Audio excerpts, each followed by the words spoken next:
अरे उस ले हैंड से ज्यादा आदर इस वचन को दो. Honor this word more than the lay hand.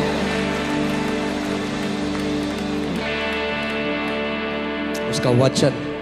His word. Amen? अब बोलो amen.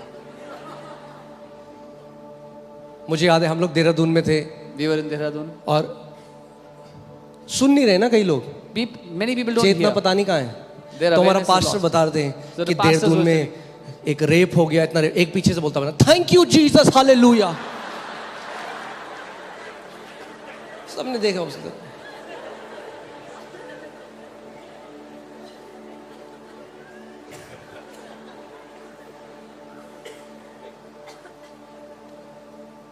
बार बार यीशु मसीह एक बात बोलता है, जिसके सुनने के कान हैं वो ये सुन ले कि आत्मा कलीसिया से क्या कहता है. Again and again Jesus would say, he who has an ear to hear, let him hear what the Spirit says to the churches. तो इजराइल में क्या बिना कान के लोग पैदा होते थे? Were Israelites without ears? किन कान की बात कर रहा है यीशु Which Masih? ears is he talking about? वो आपके दिल में, आपकी आत्मा के जो कान है उनकी बात कर The रहा है. ears of your spirit he is talking about. Because remember, in every sermon is the proceeding word of the Lord that comes from His throne. क्योंकि हर एक प्रचार में परमेश्वर के मुंह से निकला वो भेजा हुआ वचन है जो आपको मिल सकता है. एक चीज परमेश्वर आपको बोलेगा, एक रेमा वर्ड मिलेगा, आपकी लाइफ बदल जाएगी. One thing God will speak to you, एक रेमा वचन and your life will be transformed. Okay, so job के पीछे, जोब को डिस्ट्रॉय किसने किया? Who destroyed Job? क्योंकि एक गलत धारणा भी कलीसिया के अंदर क्या है कि सब कुछ जो बुरा होता है वो परमेश्वर ने अलाउ किया, वो अलाउ नहीं करेगा तो वो कर ही नहीं सकता शैतान हमारे. Because there is a wrong thinking in the church that God allows all the wrong things to happen. If God didn't allow, the devil would not be able to do it. तो कुछ हुआ है, cancer हो गया तो पर में कुछ होगा, ऐसे तो नहीं हो, पर शैतान, प्रभु ने अलाउ किया. Something has happened, somebody has cancer, oh no, God must have allowed it. It cannot happen like that. और फिर डॉक्टर के पास भी जाएंगे. And then they'll go to the doctor अगर also. प्रभु ने अलाउ किया तो ले लो उसको. If God has allowed it, take it. क्यों लड़ रहे हो उससे? Why are you fighting it?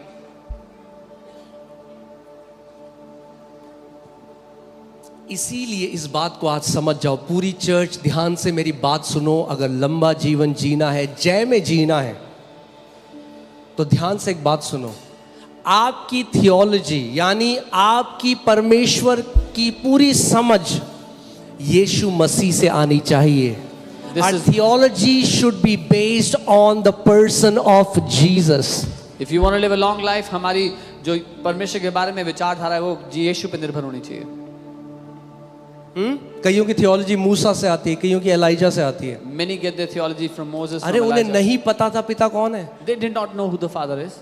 यीशु ने कहा मत्ती 11:27 में, Jesus said it Matthew 11:27. उसने कहा नहीं जानते, He said no one केवल knows. पुत्र जानता है पिता कैसा है. Only the Son knows who और the केवल Father is. पुत्र जिसको प्रकट करेगा वही जान सकता है पिता कैसा है. And only the Son can reveal who the Father is. सो अगर पिता को जानना है, उसके स्वभाव को जानना है, तो यीशु मसीह को सीखो. Read more about Jesus, not if- about demons. If you want to know the Father, यीशु के बारे में और ज्यादा पढ़ें, दुष्ट आत्मा के बारे में नहीं. ओके, सो शैतान ये जो उसने मारा, The devil struck Job.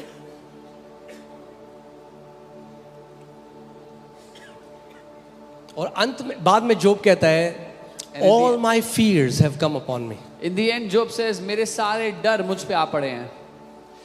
जैसे विश्वास से आप परमेश्वर के साथ पार्टनरशिप करते हो और परमेश्वर से कुछ भी ग्रहण कर सकते हो, वैसे ही डर से आप शैतान को अनुमति दे देते हो. Just as by faith you allow God, you give permission to God. मैं आज आपको सिखा, ध्यान से सुनना कि क्यों परमेश्वर को अलाउ करना पड़ा शैतान को. By fear you allow the devil. Now I'll teach you how God had to allow the devil. क्योंकि जोब ने अलाउ किया पहले. Because first Job allowed. Okay, इसीलिए मैंने आपको उदाहरण दिया था. वो पिता बैठा है, बच्चा कोई ले गया, The father was sitting, somebody kidnapped the child, वो कह रहा है गवर्नमेंट को, तुमने क्यों अलाउ किया मेरे बच्चे को. and he's telling the government, why did you allow my child to be kidnapped? Matthew 18:18 amplified version में लगाइए। मत्ती 18:18।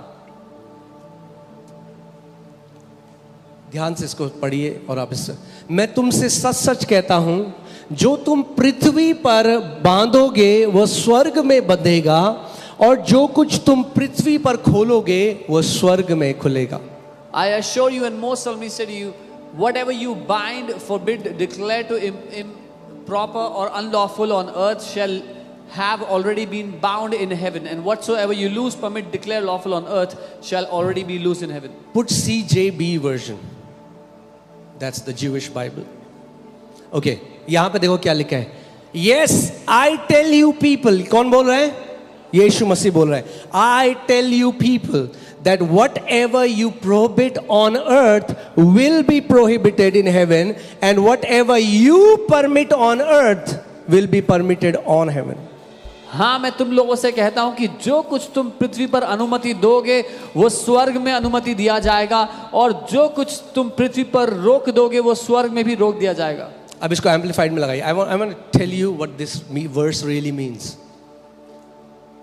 एक्चुअली में अगर आप इसको ओरिजिनल में देखें तो उसमें ऐसा लिखा है, और सबसे पहले तो बाइंड का मतलब क्या होता है वहां पे देख सकते हैं। Bind means forbid, declare to be improper और unlawful.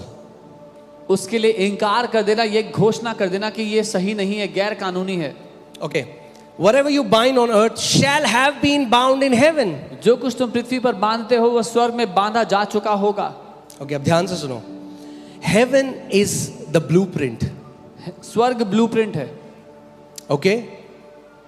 Our job is to simply look at the blueprint and partner with God and enforce it on earth. हमारा काम है उस ब्लूप्रिंट को देखकर परमेश्वर के साथ सहभागी होकर पृथ्वी पे उसको लागू करना। इसका सिंपल मतलब ये है, This simply means कि तुम पृथ्वी पे वो बांध सकते हो जो स्वर्ग में पहले से बंधा हुआ है। it simply means you can bind on earth that which is already bound in मैं heaven. आपसे एक सवाल पूछता हूँ, क्या स्वर्ग में कैंसर है? Is there cancer in बताओ heaven? मुझे, क्या स्वर्ग में कैंसर है? Tell me, is there cancer in तो heaven? आपके पास पूरी अथॉरिटी है उसको बांधने की पृथ्वी Then you में, have all the authority to bind it on the earth क्योंकि वो स्वर्ग में पहले से बंधा हुआ है। because it is already bound in heaven. क्या स्वर्ग में डिप्रेशन है? Is there depression in heaven? अच्छा, यीशु मसीह ने क्या कहा इसमें? यीशु ने कहा, अगर आप इसको पूरा पढ़ेंगे, यीशु ने कहा मैं तुम्हें चाबियां देता हूं। क्या देता हूं? I give you the keys of the kingdom of heaven. Jesus said, I give you keys. मैं तुम्हें कुंजियां देता हूँ। चाबी का क्या मतलब होता है? What does key mean? अगर आपके पास एक घर की चाबी है, इसका मतलब क्या है? If you have the keys to a house, what does it mean? Who is in charge? कौन उसका मालिक होगा? कौन in charge होगा? हाँ? Keys represent access and ownership. कुंजी दर्शाता है मालिकाना हक होने का। एक व्यक्ति आपके घर में आया, A man came to your house. Sir ये ले लो, ले लो, Oh, take this, take ये this. पेन ले लो, ये ले लो, चेन ले Buy low. this pen, buy this chain. आपने दरवाजा बंद कर दिया। You shut नहीं the door. चाहिए। I don't want it. What does that mean? इसका क्या मतलब You है? can shut the door, you can prohibit, ठीक है? आप रोक सकते हो अगर आप किसी को घर में नहीं आना देना चाहते, क्योंकि आपके पास चाबी है, आप दरवाजा लॉक कर सकते हो, मगर आप दरवाजा खोल सकते हो अगर आप चाहते हो कुछ आपके घर में आए। यीशु ने कहा तुम उस चीज के लिए दरवाजा बंद कर सकते हो जिसके लिए स्वर्ग में पहले से दरवाजा बंद किया गया है, और तुम दरवाजा खोल सकते हो उस चीज के लिए जो स्वर्ग में खुला हुआ है। You can prohibit what you do not want to allow, and you can give permission to what you want to allow because you have the keys. Jesus said, आप उसको खोल सकते हो जो स्वर्ग में अलाउड है, और आप बंद कर सकते हो स्वर्ग में अलाउड नहीं है। ओके, तो स्वर्ग हमारा ब्लूप्रिंट है। Heaven is our blueprint. जी, यीशु ने चाबी किसको दी है? Who did Jesus give the आप keys to? सोचो, मैंने किसी को चाबी दी, मैंने कहा भाई ये घर आपका है, ये या मैंने चाबी दी, मैंने कहा इसको रखो थोड़े टाइम के लिए। I gave keys to someone and said, I said keep it for some time. अब किसके पास चाबी दी? Who had the keys? उसके पास। This person. और कोई व्यक्ति आया, बैठ गया उसके सोफे में, Someone came and sat on the sofa. और कह रहा प्रभु, या वो मेरे को कॉल करके रहा, अरे भाई साहब आपने क्यों अलाउ किया इस बंदे को? Now he's calling me and saying, why did you allow this मैं guy? कहूँगा भाई मैंने अलाउ किया, तेरे को चाबी दे रखी है मैंने, And I'll say, I allowed, I give you the keys. तू ओनर है, तेरे पास टाइटल डीड है, You are the owner. You have उठाओ the उस बंदे को authority. बाहर फेंक। Get this guy out of the house. तेरी है वो चीज। It belongs to you. ये शरीर आपका है, परमेश्वर ने चाबी दिया, अधिकार दिया है। This body belongs to you. God has given you authority. He has given you the right. एक किसी ने मुझे बहुत ही फनी बात बताई कि स्पिरिचुअल वॉरफेयर, कुछ लोग अंडा के अंदर तेल डालते हैं, उनको होली हैंड ग्रेनेड बनाते हैं। Somebody told me a funny thing. Some people put anointed oil inside eggs. पहले अंडे के अंदर सब बाहर निकाल दिया take out इंजेक्शन से, Everything from the तेल भर egg. दिया, Then put oil in it. फिर हर जगह जाके भिश, And then they are throwing Yeshu the के egg नाम से in भिश, Jesus' यीशु के name. नाम से In भिश। Jesus' name. अरे यीशु के नाम में यहाँ करो भिश। This is where you should be doing it. Thinking has to change. सोच को बदलना है। Spiritual warfare is happening here in your thoughts. आत्मिक मलयुद्ध यहाँ चल रहा है आपके विचारों में। इसीलिए बाइबल कहती है जो ट्रांसफॉर्मेशन या बदलाव आएगा वो रिन्यूइंग ऑफ माइंड से आएगा। This is why the Bible says the transformation will come by the renewing of mind. ले हैंड से नहीं आएगा। Not by lay hands. कई लोगों ने तो इतने ले हैंड करा दिए, इतने ले हैंड करा दिए, Some people have got so many lay hands. They've lost ये their hair. बाल हेवन चले गए, Their hair have gone to heaven. जिंदगी चेंज नहीं हुई। But life has not changed. क्यों? क्योंकि वचन का आदर नहीं किया। Because they did not honor Hear the word. this. Hear me. Stop the study of demons and start studying Jesus. दुष्ट आत्माओं के बारे में पढ़ना बंद कर दो और यीशु के बारे में पढ़ना शुरू कर दो। अगर आप, कोई है यहाँ पे बैंक टेलर, कोई है यहाँ पे बैंक टेलर, आप नोट गिनते हैं? कोई भी? मतलब नोट तो सभी गिनते हैं आजकल, बट ओके नहीं है, ठीक है। आप जानते हैं जब उनकी ट्रेनिंग होती है तो उनको एक असली नोट दिया जाता है, असली करेंसी दी जाती है, When they train the bank teller, they give them the right currency, the original और वो currency. बार बार उस करेंसी को छूते हैं। And they touch it उनकी again. ट्रेनिंग होती है पूरी तरफ से। They train themselves. They feel it, they touch it, they उसको स्टडी महसूस करते हैं, उसको इट। पढ़ते किसको स्टडी करते हैं? What are they studying? They study the original. जो असली में है उसको। हियर दिस, आज इस बात को समझ जाओ, आपका मजा आ जाएगा, आपको आपकी लाइफ A1 हो जाएगी। तैयार हो? ओके। वो किसको स्टडी करते हैं? What do they study? Original, authentic को, जो असली है उसको। क्योंकि उन्होंने असली को इतना स्टडी किया कि जब नोट करे, एक नोट गलत आए पकड़ गया। Because they studied the authentic so much, one fake currency and they caught it. वो फेक करेंसी की पढ़ाई नहीं करते। They don't study the fake currency. Fake तो कितनी सारी करेंसी हो सकती है, Because there are so many different fake original currencies. एक ही है, वो उसकी स्टडी करते हैं। There is just one original, they just जब study that. ओरिजिनल की स्टडी हो गई तो फेक पता लग जाएगा। When जब you- यीशु में बढ़ने लग गए, जब उसके फिनिश वर्क को समझ लिया, जब समझ लिया कि उसके लहू से हम धार्मिक बना चुके गए हैं, when you understand this, whenever a fake comes, you will recognize it. कई लोग आज कैसी भविष्यवाणी करते हैं, क्योंकि इज़ीकिएल की किताब इतनी पढ़ ली ना, आइज़ाया की, उन्हें लगता है Some people prophesy. यहोवा यूं कहता है, Thus says उधर the से Lord. हवा आके डिस्ट्रॉय। अरे तो आप क्या हो? क्योंकि आपने ओरिजिनल को इतना स्टडी करा, आप पकड़ लोगे ये Because रॉन्ग नंबर है। You studied the original so much, you will know this is the wrong number. असली को सीख गए तो फेक पता लग जाएगा। If you studied the original, you will easily find out the fake. अगर कोई मुझे फोन करके बोले कि इस पास्टर समय- सामर्थ ऐसे बोल रहे थे, If someone calls me and tells me Pastor Samarth was saying this, अरे मैं रोज बात करता हूँ, I talk to him every day. मुझे पता लग जाएगा झूठ बोल रहा है बंदा। I will know this guy is अगर lying. यीशु से रोज बात कर रहे हो If you talk और to फिर Jesus बाहर आके every कोई day- कहेगा यहोवा यूं कहता है, तो समझ जाओगे आप। And someone says, thus says the Lord, you will know it. समझ रहे हो?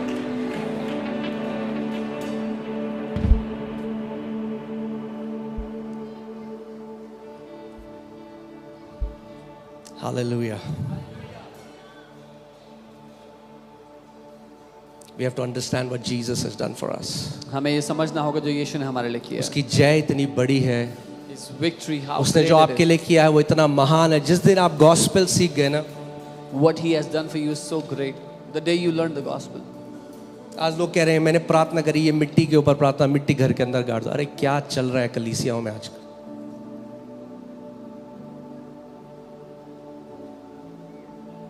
बाइबल गाड़ दो टू क्लेम द लैंड। अरे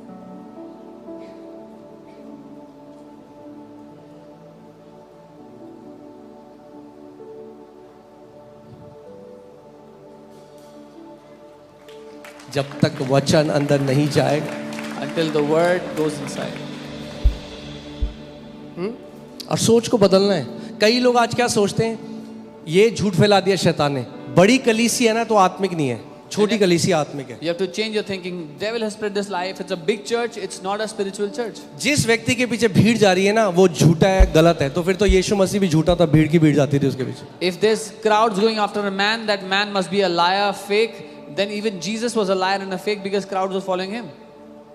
अरे यीशु के पीछे जब यीशु जाता था क्या होता था, पूरा भीड़, पूरा शहर वहां आता था, पूरी भीड़ आती थी. When Jesus used to जिस pass by, कलीसिया में यीशु को उठाया जाएगा पूरे भीड़ आएगी वहां पे. when Jesus used to pass by a city, all the people of that city would come there. Any church where Jesus is exalted, the people will follow him. Okay इतनी पढ़ाई करी मैंने दुष्ट आत्मा के बारे, ये रिनाउंस करो, वो गुजू बूजू गुजू बूजू 10,000 नाम, ये सब चीज़. ओ प्रभु मेरे दादा ने जो किया मैं माफ़ी मांगता, मेरे परदादा ने जो किया मैं. I had studied so much about demons, so जब many different things. सुसमाचार जाना तब जाना क्या कर रहा था मैं. And I was repenting for what my dad, my grandfather, his father had done. But when I came to know the gospel, I realized what I was doing.